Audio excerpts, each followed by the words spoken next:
It does. So We'll just have to check it every now and then. What's the plan? Are you painting anything? There's no plan. There's no plan. And there's no boundaries either. We're just going to be painting on it. I over the top of each other, so this should be good. Yeah. Well, we call it boundaryless painting. I will put in a double.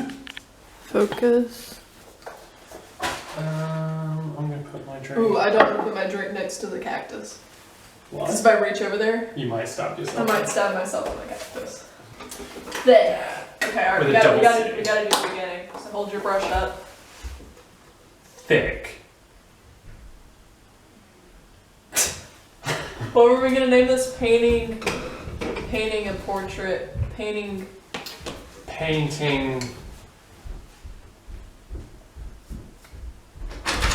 Poorly painting. painting. Hello.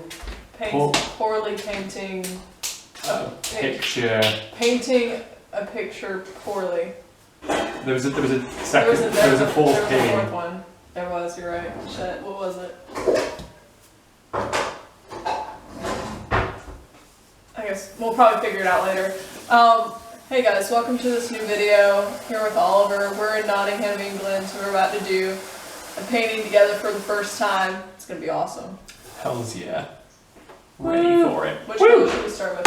I'm gonna go with that light blue. Light blue. Light blue. I'm gonna start with yellow. My favorite.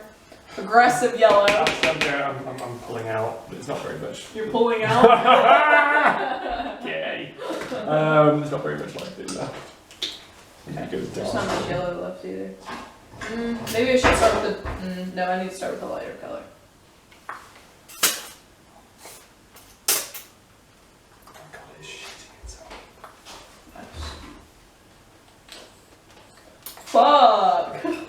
You're really going for it, aren't you? Okay. Oh, sorry. Damn. Oh, it started looking good. You've got some good colours going Oh, on. I think I need paint right now. I don't put nearly as much. Wait, how do you do this? Tiny dab. Tiny dab on the paintbrush. That if you know. Yeah. Yeah. Tiny squirt. Squirt. That's what good olds do. Yeah, baby. You know what time it is. Put your hands up! We should discuss a very intense political topic. Maybe not political, maybe just maybe philosophical. I was seconds away there. Uh-huh. I'm trying to think. What's one that I care about at this moment of time? I don't know, Brad. Have we done free will yet? I don't think so. Do you think people have free will? I have no idea. I would hope so. Ooh, actually, I don't care about free will at the moment, but what I do care about, because I always care about this one, is morality. Morality. Okay. Yes. Where do we think the notion of right and wrong comes from? No fucking idea. A lot of people want to explain it using God, obviously. But then without God... I don't believe in God and I have morality. Yeah, so, but where is it grounded in? I have no idea. Do you have any ideas at all, or any thoughts or feelings Maybe about it? like, I don't know, maybe it's a human instinct. The human instinct. Yeah, So, possibly. that means, so in terms of, let's think about what morality is in terms of a question or a statement. Okay. So when I say something is right or something is wrong, am I expressing a particular thought or feeling about it? Or am I expressing a property or a quality that a certain thing has? So if I say that it is wrong to kill someone, am I basically just saying that I don't like that? I'm expressing a feeling of I don't like that, or that is against what I believe or how I feel. Or am I describing how the act of killing a person has the property of being wrong within it? I don't fucking know, bro. It's hard questions. It is. It's hard questions. It is. This is basically two very old, well not very that old, but two old debates called between expressivism which is the idea that when we use moral statements, they're just expressing thoughts and feelings. It's otherwise known as boo-hurrah theory, which is like, if you say something's good, you're saying, hurrah! Oh, that's good. I approve. And if you're saying it's bad, then you're just going, boo, that's bad. And the other one is called moral realism, which is the idea that morality has some kind of actual foundation. There is actually a property of right and wrong attributed to something. Now the issue is that with the whole God situation is that for a long period of time everybody just assumed moral realism, and they assumed that where morality got this property from was God. Right. But then once secular philosophy kind of took off, suddenly everybody was like, whoa, wait a second, we've got no God, where do we get morality? And then everybody was like, well, it's just not a thing. I mean, like, it's just not a thing like we thought it was a thing. It's just expressing thoughts and feelings. And people who believe in God would just explain it like, oh, you're made in the image of God, therefore you have the capability to have morality. Yeah. So, but like, I don't know, dude. Like, that is a big one that I haven't been able to really figure out or even hardly wrestle with at all. So the really hard thing with it isn't so much within your own culture or within your own standards of culture, but when we're talking about like other cultures, like if I see somebody from another culture doing something really wrong, that's something that I think is really wrong. How is it that I have a conversation about that? How is it that I say what you're doing is wrong? Because they'll just turn around and go, no, it's not. Yeah. By my standards of morality, it's completely fine. And they'll give me a completely coherent reason within their own epistemic system for why it's right and why it's wrong, or why it's right or why it's wrong. And I'll be there like, well, fuck. Yeah. If there's not actually a property in the action that you're doing that's right or wrong, I can't say anything. So a huge example of this, which is particularly poignant in the UK at the moment, is the concept of FGM, which is like female genital mutilation.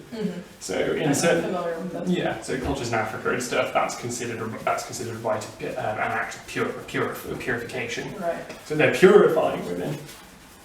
So it'd be morally wrong, in a certain extent, to withhold that from a person. But obviously over here we're like, no, that's fucking wrong because that's brutalizing. And that whole mutilation bit, you don't want to be hurting people, that you can like severely takes away part of the experience of being a human being.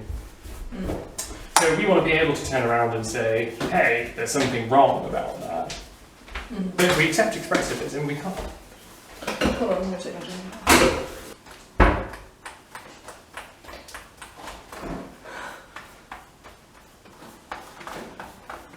Joe says you look high in that picture.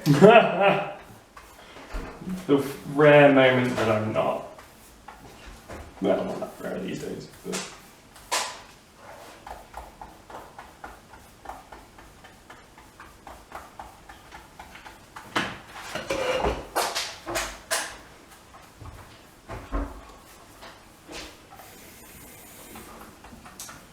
Proceed. I'm getting it on the table. Is it going to come off the table? That's what that's for. Oh, cool.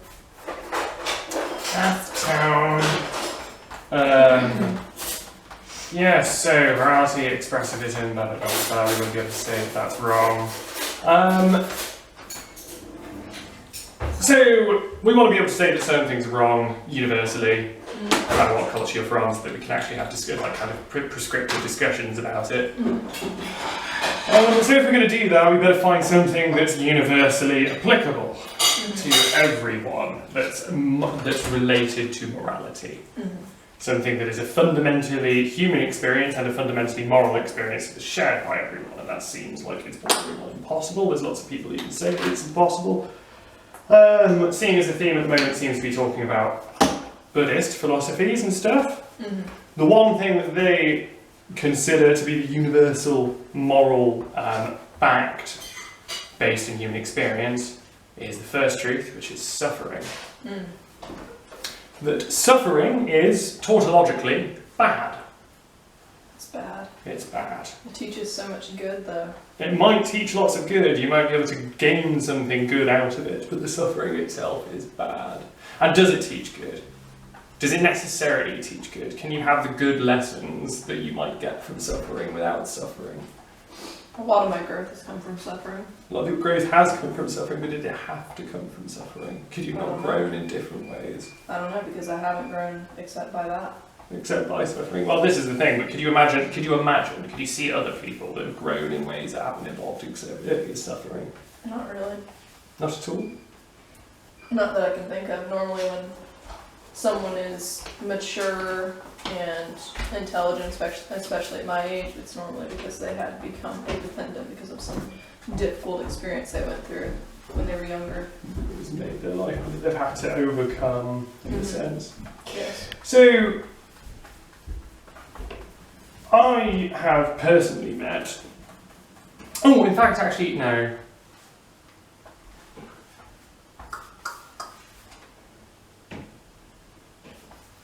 Do you need to grow if you do not suffer?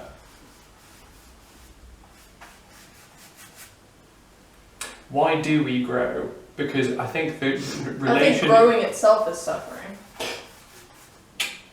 Because I think you've knocked on it there. Yeah. So the issue isn't necessarily it's not necessarily that growing is good. It's that growing is the good response to suffering. But if you don't suffer, you don't need to grow. Because what do you need to grow about? Your life's perfect. So maybe it's not the suffering that causes the growth, but the growth that is the suffering itself. Because like, what I think about is like the growing pains I went through growing up, where like I was getting taller, my legs were like aching, you know, because I was getting taller. Yeah. That's what I think about. This bit here is cool. I think the middle is cool. I like the spinny effect. Mm-hmm. Ooh. You're gonna have to do more of that as well. Get some like some spins. let's get Some spins. some fans. I'm giving you an ochre. I think what we should do is, I definitely want to include all the colors of the rainbow, just because I love including all the colors. So once we're done with like this warm colored sky, we should put in like a green island. I was going to do some bit around the edges.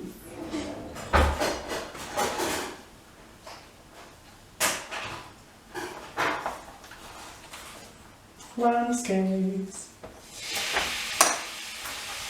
I'm gonna put some purple at the top here as well.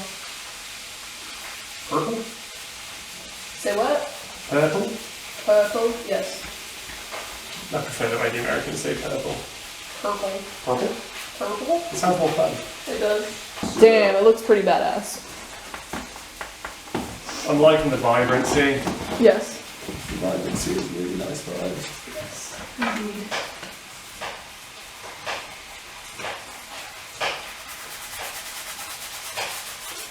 What were we talking about? Alright. Suffering growth. Alright.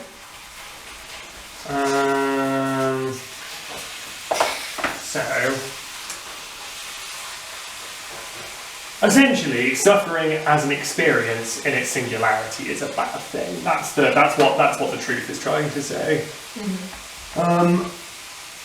And if it's not, if you come up with ideas about sadomasochism or stuff like that, that's not suffering, that's pleasure, and they're different things. There's a separation between pain and suffering. One can feel pain but not necessarily be suffering.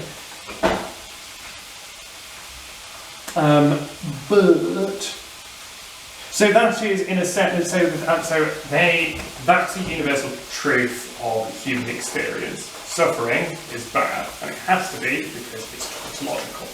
In that the meaning of the word suffering is to basically have a bad experience. That makes sense. Yeah.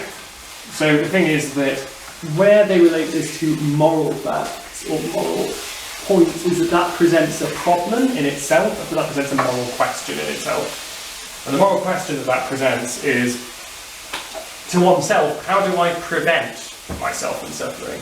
Because ultimately that seems like a challenge, doesn't it? I have this thing that I don't want, how do I get rid of it?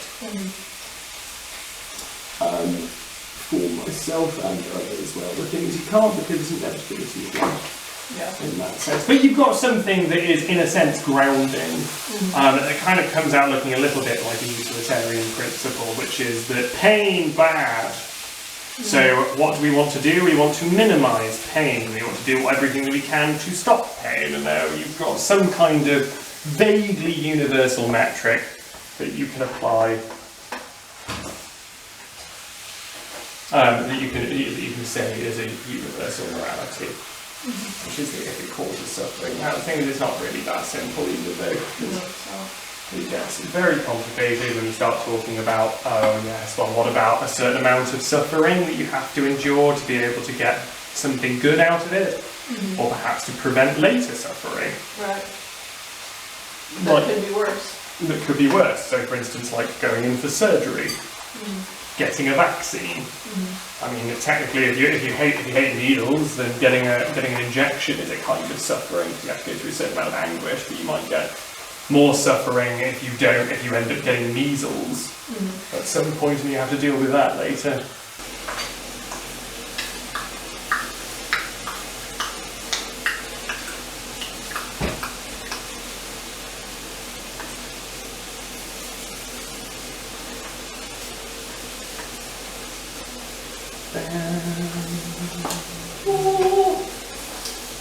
Where are we going with this?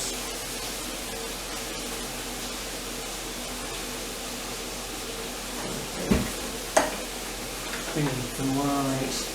That's all right.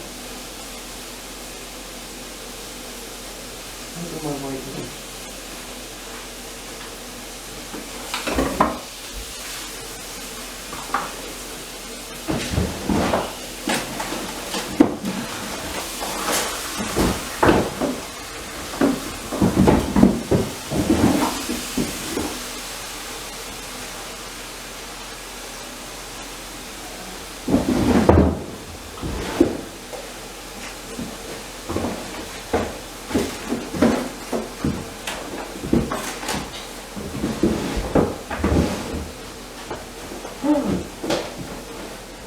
Yes, I don't have all white. We're going to have to improvise. You know what? That means I can't make pink. I can make some purple. Indigo. Which is indigo white. This is basically indigo. This is, yeah. Oh, it's almost blue. Yeah. Learning about colours. Let's see how purple this purple gets here. Ooh, look at that. That's pretty. That is pretty. That's very dark. More red.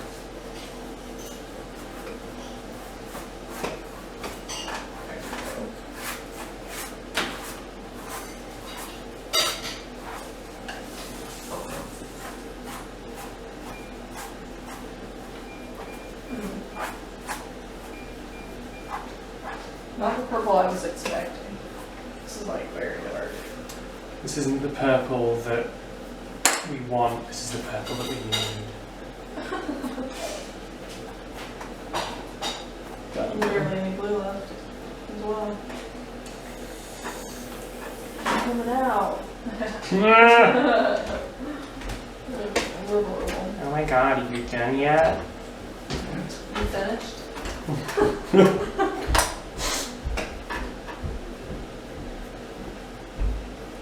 The code for get the fuck out my pussy. Oh my god, come on me. Sorry, who said that? I don't know. Who was that? That was Olena, the drunk drag bitch. From downtown. I really need a drag personality. Ooh, look at this. That tie-dye effect.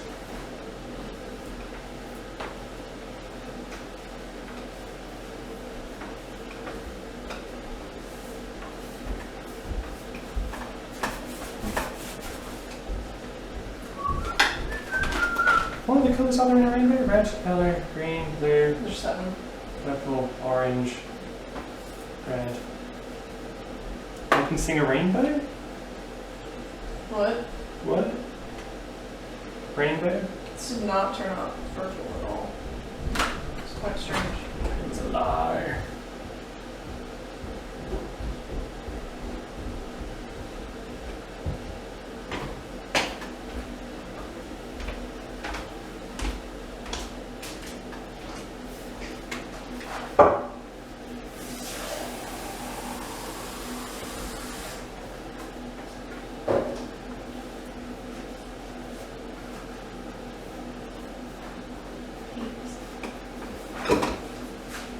I feel like our conversation's died now. It has died. I'm too Let's focused. talk about death. No. Where do we all go? I don't know. I don't know either. It's so weird to think about. It's so weird to like have that security growing up, like knowing you're gonna be with Jesus and all this stuff, and then like one day you realize that isn't real. It's like the trippiest experience of my life. It suddenly feels like you're hanging over a giant fucking cliff Yeah, called reality. yeah. I think it gets gradually slightly more, I don't know. I think it gets gradually more slightly like better, Yeah, slightly more comforting as you get older. yeah. We're all sitting there and just, I'm not scared of it. I'm more so curious, but also I'm more terrified of the grief of losing people you love, which I feel like is more devastating than dying. loss. What's that poem? Oh shit. I feel like we need to actually go and test this out. All right, we're back online. Oh my. Nice.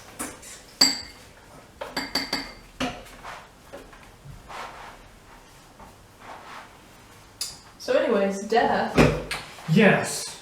grief is something I can't like wrap my head around. So, do you not find it? So, I gradually started to find after a while the idea that you just die a lot more comforting. Yeah. And I think this is because the idea of death as being a final moment of loss Mm-hmm. and being really sad in that sense, it seems quite strange when you start to think about the ways that we lose people anyway. Mm-hmm. Like, I don't know. People, like, what's the difference between meeting somebody in a pub, saying goodbye without any intention of ever seeing them again, Yeah. and them dying? If you get You what don't I mean. have an attachment to them. So what about somebody that's like your best friend, and then they, like, assume days before internet communication, Mm-hmm. some wayward traveller comes wandering into town, and you start talking to them, and you end up becoming really good friends, but they've got to go away anyway, because that's how their life works, and they're about to leave, and you'll probably never see them ever again. Mm-hmm. What's the difference between that and death?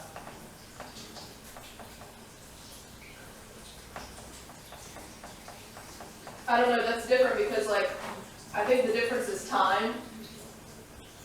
It's Time. basically, the difference is time because like, if you spend so much time with someone, you're gonna make a deeper connection with them than you would meeting some stranger at a pub or on the street for a few minutes or hours. You know? Yeah. Because like, say you're in a situation where you had to either save my life or some stranger on the street. I'd say that yours, not because Exactly. your life is necessarily worth more than the strangers on the streets, but just because I care about you more. Right, and you probably do it out of instinct more than anything. Yeah. That's what I'm saying. What's How do that? I dry this? Sorry? How do I dry? There's a tea towel at the other end. Use this towel. Yeah. Cool. So what you're identifying is the reason that you'd be more the reason that death is more important than just that kind of loss is because of the fact that you care, the chances of caring about somebody more. Because then if you apply it to somebody like your parents, if you just never saw them again at some point, that would be crushing in a Right, sense. because I've always known them. Yeah, because you had the opportunity to build up that kind of relationship. But then the thing is, like, we're going to need to unpack loss as an experience. So what is it about loss that's upsetting? I think it's knowing, not being able to communicate with them anymore is a big thing. Not knowing where they are is another thing. Not knowing if like they're in another world, if, like. Although if we're assuming that, like, let's say for the sake of this particular conversation, we're assuming that they just die, and that's that. They're And gone that's forever. that, They yeah. don't exist anymore Right. in the way that you understand them. Mm-hmm. Like, what's the most sad thing about that? What about that kind of loss makes you feel sad? they're just gone. They're just like, no more. Like, I feel like I'd be able to cope more if I knew they existed on some other plane somewhere else, or there was a chance I'd get to see them again, which is the hope I had in Christ that I no longer have anymore. So, taking another direction, in the opposite direction, what is it about seeing them and about having them that makes you happy? Love. Love? Yeah.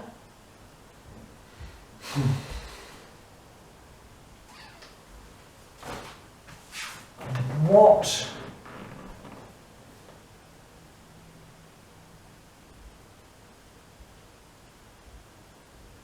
Well, so sometimes we love things and we do lose them and we let them go and it's not crushing. Yeah. So, or sometimes we love things and we're aware that they're temporal, and when it ends, we're not that bothered. So I know we knew it was temporal. We know it's temporal, or we know it temporally restricted. So, for instance, things that we love, I know they're not the same thing, but just as an example, watching a movie. Right. So you watch a movie, you get to the end, and you might be a little bit like, oh, it's a bit sad that I finished, but I really enjoyed that. That was amazing. I'm so happy that I watched that movie. That was great. Cool. Moving on to the next thing of what we're going to do. Of course, with the movie, it doesn't really die. No. Well, this is the problem with all of these examples is that we live in a day and age where we've artificially preserved basically everything, so that we can access everything at the touch of our fingertips. Right. Which is another reason why I think that this world's a bit fucked, because that's not how things should be, and that's not how things actually are. Yeah. Like, things do die and things disappear. I think grief is just like the transition between the old to the new, because like once you lose somebody, you have to transition from like what your life was like having them to what your life is now without them. Yes. Well, the thing is that like I don't think that that's actually as much of a concern as it appears to be to people, because every day you're constantly adapting to new situations and a new you and a new them. Like you're constantly changing every day into a new person. But it's not as slam, bam in the face. You're dead. Sometimes it is though. Not like bam, you're dead, but sometimes it's like bam, you're a new person. But it's never as drastic as you're dead. You're never going to be able to adapt to a new part of them that you learn of. Well, the new part of them that you're adapting to is that they're dead. Yeah. And the thing is that, like, just because they're dead doesn't mean that all of the things that you enjoyed about your time with them and experience with them is dead. You've still got that to a certain extent. Yeah. And also, it's like, what aspect of it do you think that, like, do you have other things that, like, what's the word?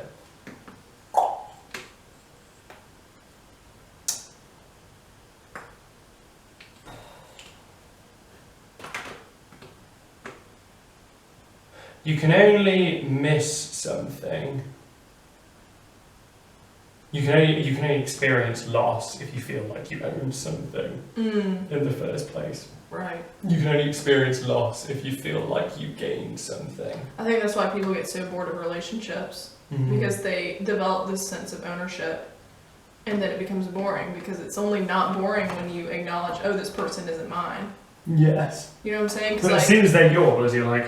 Right, that's why the beginning of relationships are so exciting for people, because they don't have this sense of like, you belong to me. They're like trying to reach that point, but once they do, they are no longer interested, but they didn't know that would happen to them.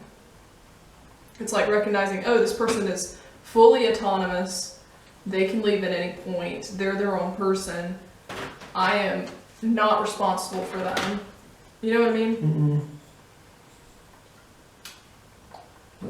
I don't know. I think in some weird twisted way, I'm like learning to fall in love with death. It's almost like understanding that like to have new life there must be death. Yeah. And understanding that like once I do lose somebody close to me, which has never really happened before, I've only lost like distant family members, you know, people I didn't actually really know. Once that happens, I'm gonna just kind of create really creative rituals to kind of deal with that. In the process, hence like funerals and stuff. Right. So, I am personally of the belief that loss is. This is going to sound really harsh, but I don't mean this. I don't mean this in a critical sense. Yeah. In the sense of the like, oh, these people are stupid. Mm-hmm. But I think that loss is a sign of a lack of. The feeling of loss is a sign of a lack of virtue. Mm. Or rather, not loss. What am I trying to say? Grief. Yeah. Like the clinging to that feeling of loss or yeah. grief is a sign of a lack of virtue, because what you're failing to comprehend the inevitability of a particular thing, which is something like it's going to happen. Yeah. Two, you're failing to comprehend, in a sense, how glorious that must be. Not to venerate death, but like you spend your entire, like if you accept that first Buddhist truth, that you spend your entire existence experiencing pain, living in a struggle and existing in a struggle, which is something that's present in like, quite a lot of religions. Like the Muslim conception of jihad is like struggle, everything's struggle. Life is jihad. If you accept that, and then you think that death is final, that there is that's the end, then that is just the release from it. No more struggle, no more pain, no more anything else as well. Yeah. Hence why you don't venerate death, because you don't have the opportunity to experience all the other things in life. Yeah. But it's just final. And then you think about the other side. What's the alternative? That they live forever? Yeah. And then how cruel is that? It is. On the rest of existence. Well, I wrote this quote that said, life gives death its fear, and death gives life its love. Life gives death its fear, and death gives life its love. It's like the only reason we love life so much is because we know death is inevitable. Exactly. And the only reason we fear death so much is because we love life. If it wasn't inevitable. Mm-hmm. If we didn't know at some point we were going to die, then why the fuck would we bother doing anything? Exactly. This is a handy move over to vampire conception. What the fuck? It's a really, I find the idea of being a vampire a really interesting philosophical issue. Like, if you can live forever, what does that do to you? Yeah. Like, the first 50 to 100 years, you'll be like, yeah, basically be human, but give it like 200 years. What's a 200-year-old person that's got the body of a young person? What does that do to you? What would you end up being like? And it's not just like, oh, this is a fun thought experiment, because think about extending your life and also your youth, and think about that as a scientific objective. Everybody's like, oh yeah, if you can cure aging, that would be like the pinnacle of scientific objective, of a scientific objective, but would it? Yeah. Is that something you actually want? Do you want to continue existing for hundreds of years? What would that do to it almost, like, when I think about it now, the idea of no longer existing used to be terrifying to me as a Christian, but now it seems relieving and almost comforting, because I heard it explained that like death is just like what life was like before you were born, and it's just kind of this abyss of just like nothingness. Yeah. Because like it's so weird, and it's so weird to think about, because like you can't think about nothing. I can't, but I also can't think back to before I existed. It's weird to think back to like my first memories and realize there was nothing like before that. It's very like weird. The reason I think Christians find the idea of death without God and heaven so scary is because what they're imagining, they imagine that is still being alive, but they're just being nothing else apart from you and your apart from you and your consciousness. It's like there's a difference between being consciously aware of nothingness and there being total nothingness. Because if there's total nothingness, you've got absolutely nothing to fear. Yeah. It's almost like if I can start to love death, then you can start to appreciate life. If I can romanticize death and almost make it, almost personify it and love it in a way I would love a person, then I no longer would fear it. Because you only fear things you don't know. Well, sometimes you fear things you do know. That's true. Do you though? What fear things I know. I'd want to be a hard man and say I don't fear anything, but... Right. I fear needles and something else, but I can't remember. Needles and yeah, I guess just needles. Needles and grief. Needles and grief. Although I handle grief pretty well because I'm able to express it through artwork. But it's like, if like I were to lose Ryan, I think I could handle Ryan's death better than I'd handle like my wife's death or something like that. You know, obviously. Like if Ryan died right now, like that would like crush me. But at the same time, I would have a peace about it because I'd almost feel like, okay, Ryan's at peace. Like Ryan's okay. He's got his shit together. Yeah. And I also wouldn't feel like he's gone because I also don't miss him. I hardly like miss him, so I feel like I'm not attached to him in like an unhealthy way. Oh my god, that's what I was trying to say earlier. Yeah. Yeah, you grieve over things that you lose because you are attached to them. Because you think they belong to you in the first place, which is why you feel lost. Yes, they become, well, they can belong to you in several different senses. They can belong to you in the sense of you think that you physically own them like an object, right. Or they can belong to you in the same sense as you feel like your fingers and your arms belong to you, which is different because it's like they're not objects. Or you have a sense of belonging with them. Yes. But I would also say that like maintaining detachment or like learning detachment, that's a process. That's something I'm learning. Well, it's not just a process because, like, as you just pointed out, you feel that towards Ryan, you don't have an unhealthy sense of attachment with him. Mm-hmm. So it's something you already know how to do, clearly, because you're doing it. And if you didn't know how to do it, you wouldn't be doing it. Interesting. it's just about what's hard to do and what you need to do is it's about deconstructing how you view your relationships with certain people and how you view it's them with mainly others. romantic relationships.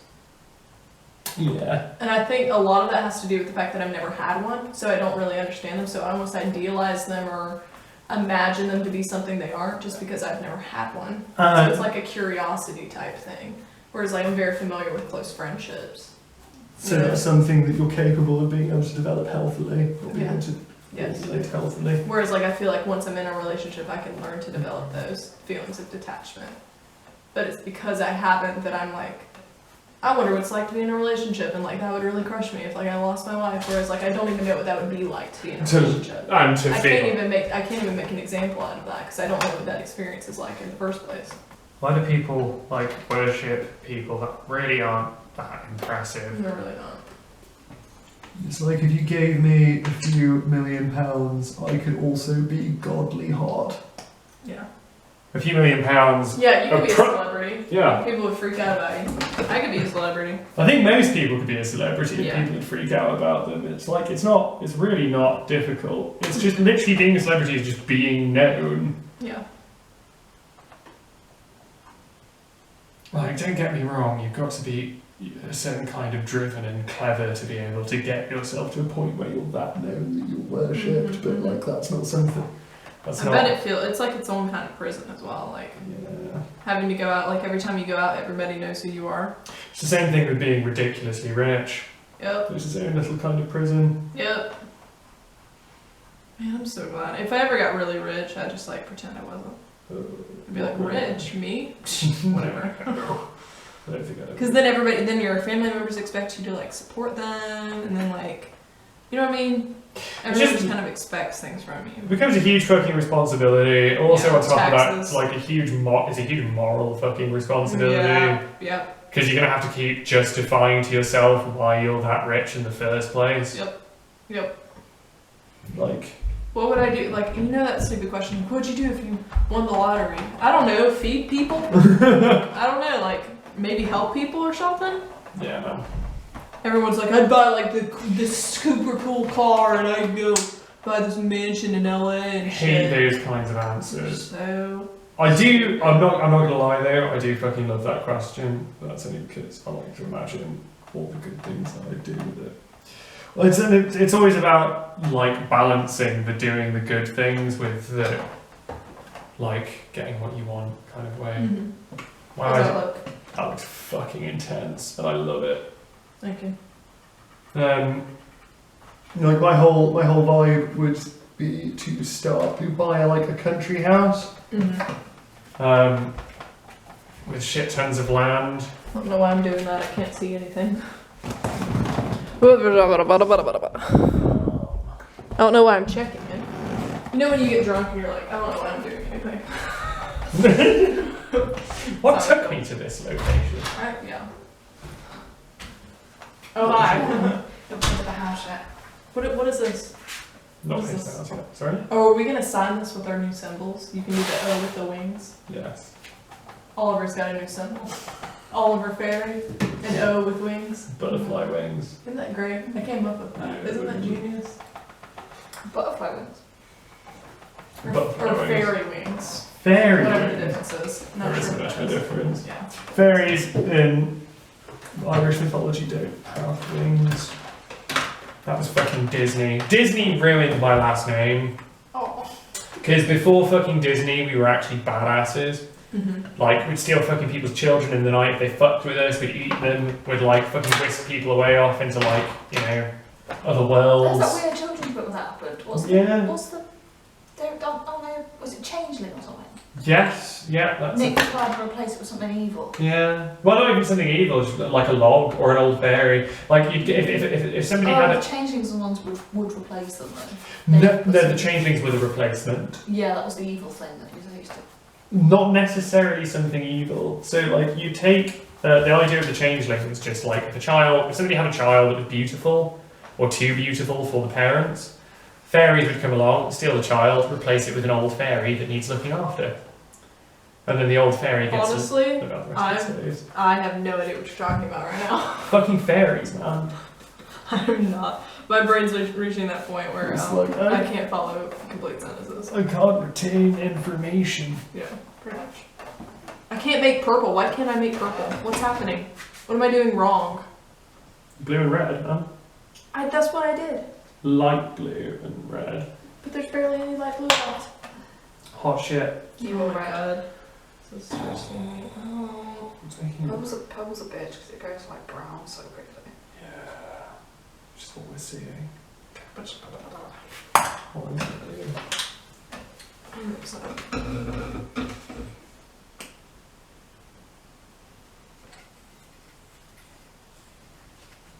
Blob.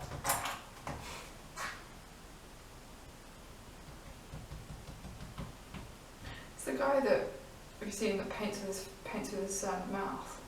That's really weird. How do you He's paint? quadriplegic, so he paints with a brush in his mouth. Have you heard of the pig that paints? Yeah, I think I've. Picasso. Oh no! Isn't that great? Picasso. That's quite clever. How What is he's painting? Is it a duck? what? What? It looks like a duck from here because you made the beak with the Oh no! This stand could- here. It looks like a duck. I don't know what's happening. Oh, it does look a little bit like a duck. No, it's going to be some horrible monster. I'm disappointed. I want it to be a duck. Oh, we can have a beak.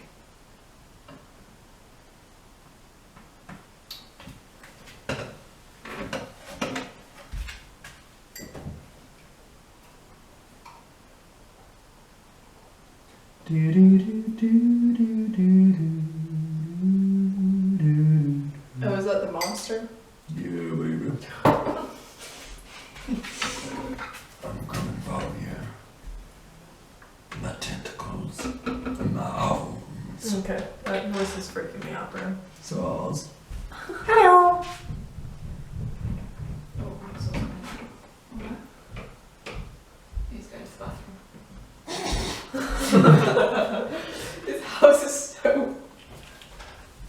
I love how this house you can literally, you're like, oh, this person's doing whatever. And then you can hear what next door's doing as well. Yeah. You sit there going, oh yeah, they're opening the wardrobe, or they're taking something out of the wardrobe, or they're Ooh. putting something in the wardrobe. I wonder what things that they're taking out of the wardrobe or cooking at this very moment.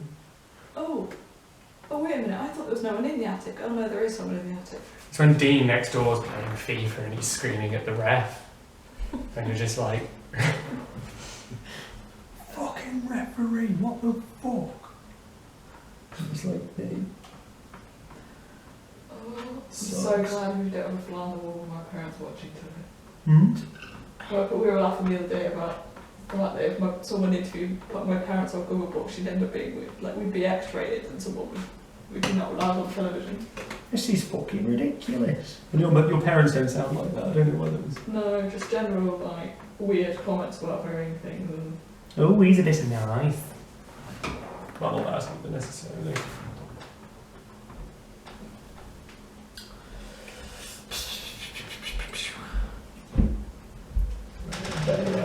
I'll put something on with that.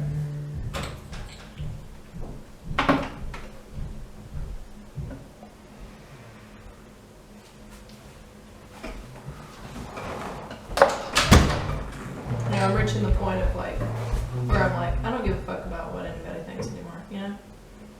What, in life? No, like Or when with you this drink painting. and you're just like, what? Like, Yeah. you're kind of reaching that point of like indifference to everything.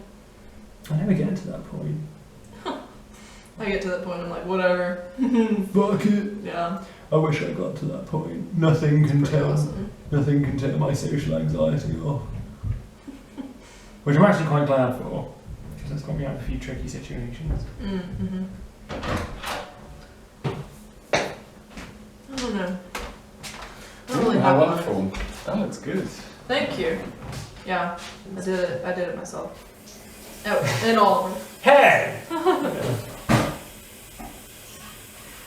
We'll have to name it at the end as well. I think Revelations 12 is it. Well, now that I remember, it's Revelation 6, verse 12. Which one's that? It's the sun or the moon turned blood red, and the sun turned like sackcloth. I had a dream about it once when I was 9, having never heard anything about Revelation. My mom was like, "That's from Revelation," and I was like, "Oh shit." Oh yes, the inevitable every dream my child has is a sign from God. Mm-hmm. Yeah. It used to be really exciting to hear. Mm-hmm. I got some green coming out of the sun. See this? Oh, that is sick. I'm gonna look at it. Ah! Whoa. 11 minutes. I gotta pee again. But I'm gonna wait a little bit. Wait. Do I pause? Or? No, we'll keep going for a few minutes.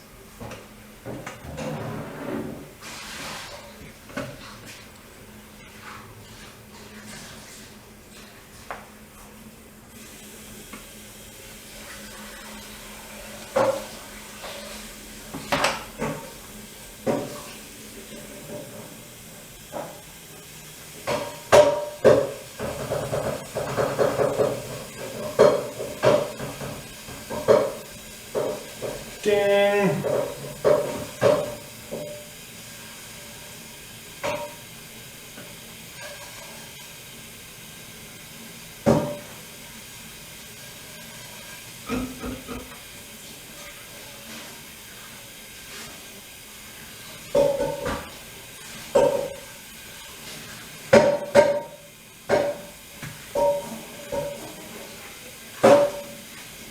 I don't know why I'm not using my brush anymore. I guess this is just more fun. It's also, I think actually painting with your fingers is slightly easier. It is. And once you've got comfortable with the fact that you're going to be a fucking mess, you're like, fuck it. I'm pretty sure 60% of that last sentence was just profanity. Yep. Don't know what you just said, but I agree.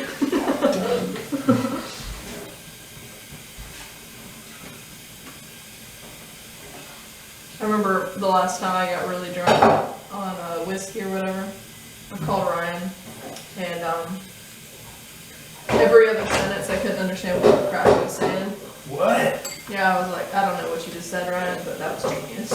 And then every now and then he'd say something really brilliant, and I'd pick up on it, and I was like, Ryan. Wait, shit, I understand Yeah, I was now. like, wow, I fucking love you. I was like, you're awesome. It's like, I'm glad for best friends. Hopefully that's capturing something. Oop. Oop. Oop. Oop. Oop. Yeah, when I drink, I just want to like aggressively make out with a girl. Is there a girl for you to aggressively make out No, with? exactly. Oh, There never is Tinder. one. There never is one. That's the problem. Drunk Tinder. Oh, it's so upsetting. I've never gotten drunk and been able to actually aggressively make out with a girl. You know, one day it'll happen. And it will be really satisfying. Oh my god, yeah. You'll also probably be a mess. True. But that's part of it's all part of growing up. Hi. Hi. Ooh, that looks cool. Don't get rid of that part. Keep that. I like it. Staying in. Ooh.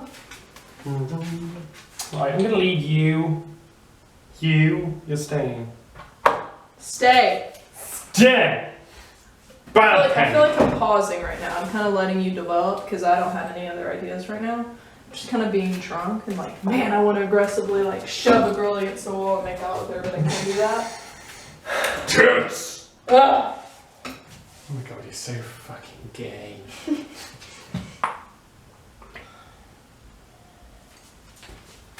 I loved when I like told my family members I was going to stay with some guy I met once at a pub. They were like, "Oh, okay." Was that the reaction? Yeah, but then eventually they found out that you were like scrawny and gay, and they weren't as concerned. Oh. That's really I'm really happy about that. Nobody who knew like my like if people like know me well enough, they know I have a good judge of character. So they know I'm not gonna go live with someone for 3 months unless I really trust them. Yeah. And like if I hadn't been talking to you for like 2 years, I wouldn't have come see you. Because that would have been silly. Yeah. Probably. I mean, like, it wouldn't have been because I'd be equally as chill. I would have been equally as chill 2 years ago as I would have been now, but Yeah. like, you wouldn't have known. You wouldn't have had a good idea about that. Yeah. I remember meeting you and you like immediately offering to like show me around town. And I like, Yeah. really wanted to, but like I couldn't because I couldn't leave my group and With stuff. the crew. I used to do that with tourists anyway. There was an Argentinian girl that came around, some Germans that were in the pub, and they were like, where's the best places? And I was like, I get off in an hour, I can just go and show you if you like. Mm-hmm. It's easier than me being like, to this place, and I don't know exactly how to direct you properly. And also, like, I'd done that with the Argentinian girl and this German guy beforehand, and I was like, yeah, it was kind of fun. Mm-hmm. You get, like, an idea for different cultures and experiences. That looks good. See, what are we gonna do the moon out of? Because we don't have white. Yellow? Yellow. Well, I've done the sun out yellow. Yellow. I'm gonna do the best I can. Drunk me is gonna do the best we can.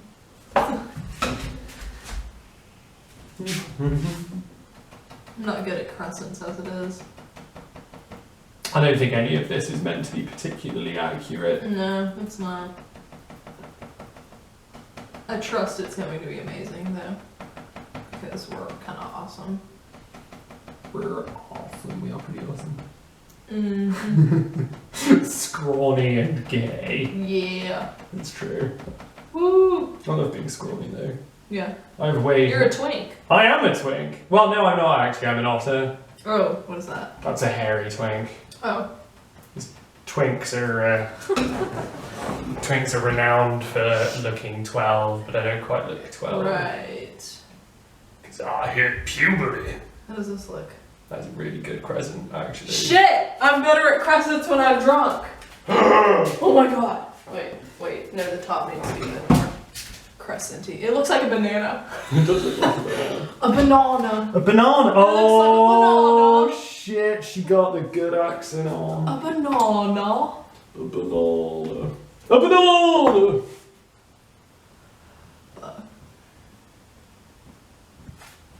Okay. I'm happy with that. This needs to be a little bit pointy though. Pointy? Yes. Look at this. Look at this, Oliver. I'm looking at the moon. Look at the moon. Oh my god. I'm such a good artist. Okay, and then we're gonna put a star here-ish. Yes, in the centre. I'm gonna entrust you with that since that was your idea. Where should I put my symbol though? It's not. Should you put your symbol on one end and I can put mine on the other end? I think if we do it one on the moon, one on the sun. Ooh. Do you want to be in the moon or the sun? Which one's your fave? Because I like I both. prefer the moon. I will be the sun. Great. So I'll put mine right here. Oh, this makes me so happy.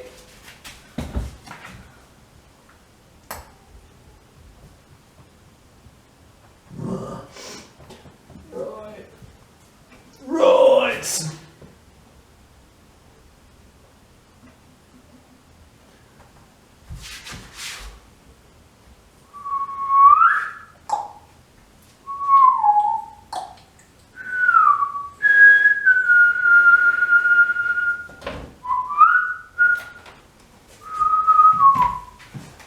Damn. Man, we're such good artists. We should put this in a museum. Hey, I need another drink, bartender. What museum are you doing it? 1 second. I'm sorry, I'm sending somebody we'll else. We'll start a museum. We'll start a museum. Yeah. The Folly Museum. Folly. I get it, because my name's Faith and your name's Ollie. Yeah! Oh my baby. god! Oh, it's a thing! It's a thing now! Oh my god. You genius. Shit. Oh my god, and when you paint, you're fainting. Wow, that was dumb. That was so stupid. Right. One drink coming up, Missy. Thank you. I'm gonna check the video. I'm hoping it's still going. Because if not, it didn't get our moon. Which would be really disappointing. Yeah, it's still going. Oh! 7 minutes. Double or single? Double, obviously. Does that mean I've taken 6 shots at this point? How many drinks do you have? At least 4. At least 4. 7. Shit. 7 shots. I definitely feel it, but I'm tipsy, so I'm not drunk yet. You technically had. Fuck, I can't do math. You can't because you're gay. Oh my god, is it a thing? Is it an Yeah, actual thing? being gay is like, or being bad at math is a gay thing. Can we have a dance interlude? Yeah, but I'm gonna pause this bit. I do have to pee.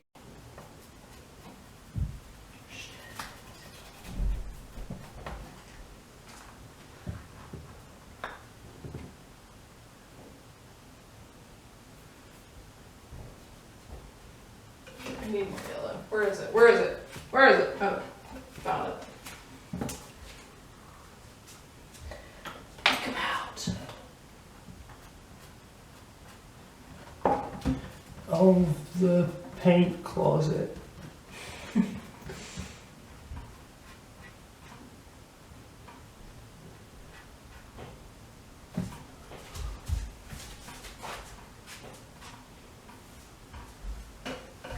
That's way better. I think it's much better stuff. I think so as well. Hey, what can I say? I'm an artist. Hey.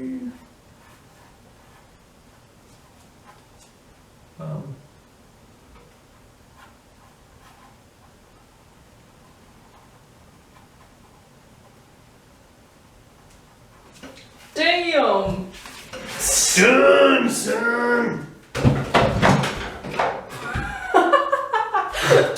I was so concerned there for a second. Oh my god. I don't need to style that out quite so well.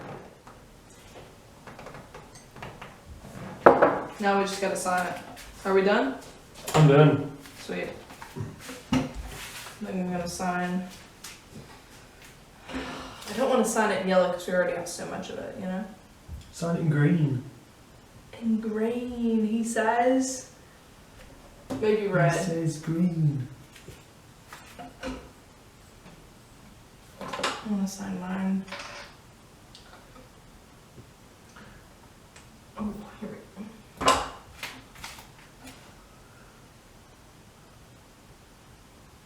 go. You're putting yours in the middle there.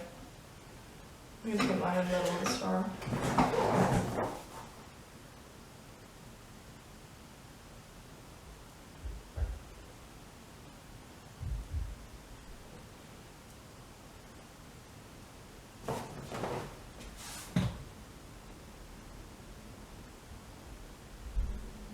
get a better idea. Drunk me is not good at doing my symbol. Drunk me isn't good at art. I think that was the effect we were going for though, wasn't it? Yeah. Watch it though. Tomorrow we're gonna wake up and we're gonna be like, we're geniuses.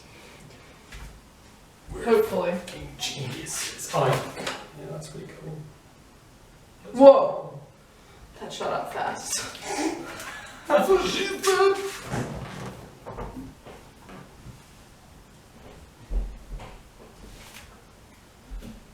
Oh, do you know what I haven't done in a very long time? What's that, buddy? Used to like this.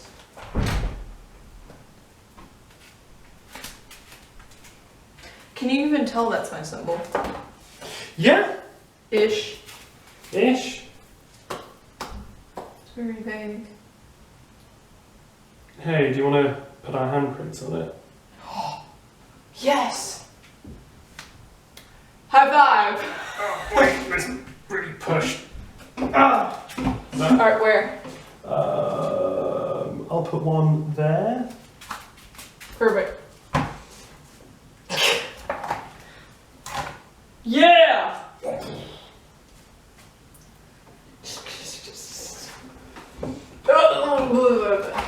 Yeah!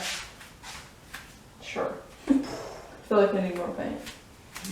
I really want it defined.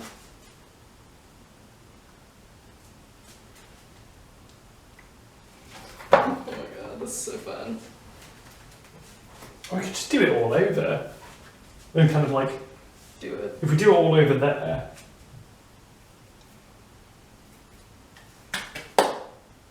I'm going to start using red as well.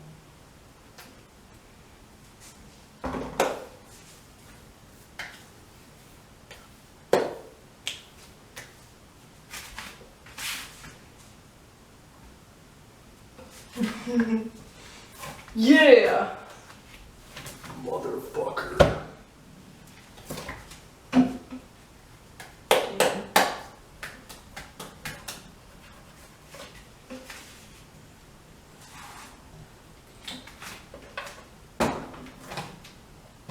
Oh!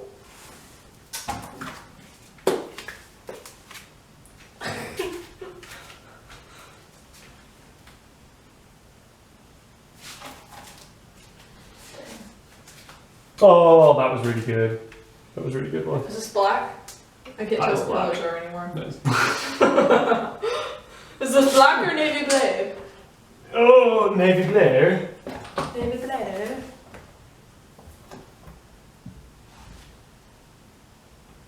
I really want to define this aspect here.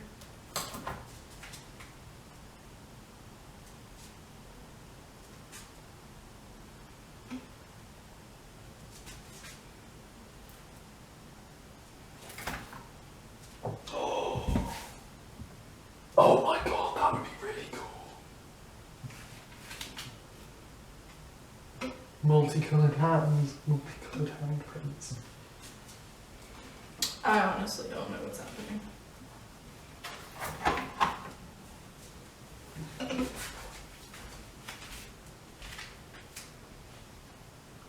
Right. Okay, now I'm done. Are we done? I'm done. Done! Should we name it Revelation? It does look like Revelation. It really does look like Revelation. Revelation 12, Revelation 8. Not a chapter, just Revelation in general. Yeah, because then it isn't even necessarily tied to the Bible story. Mm-hmm. It could just be, this is a revelation. Yeah, because we got moon, sun, star, which is so astrological. But we also got this kind of Garden of Eden type look as well. And then all of the handprints, which are like symbolic of mankind. Mm-hmm. Kind of like printed hell. all over. Hell, lots of I flame. put my symbol in the middle there because I saw it as kind of the balance between the sun and the moon. Hi. Okay, we should do a conclusion now. Hi. Conclusion, Ollie. Hi. I don't think you're in the frame. I don't know if you are or not. You said that like you were chastising me. Let's just assume. Okay, we should do a conclusion. Hi. This is our work. It is symbolic of revelation in the form of astrological symbolism in the moon and the stars and the sun. We've got some, as Faith put it, Garden of Eden-y shit going on the right. We've got some handprints symbolic of mankind. And we've got some seriously hellish colours going on, like reds and white, yellows and fucking dark blues. Like this is some intense shit, bro. A boopity boppity. A bibbidi bobbidi boobidi. A revelation. Yeah, sorry, I'm done. That's cool. Thank you very much for joining in. Happy election year, guys. Oh.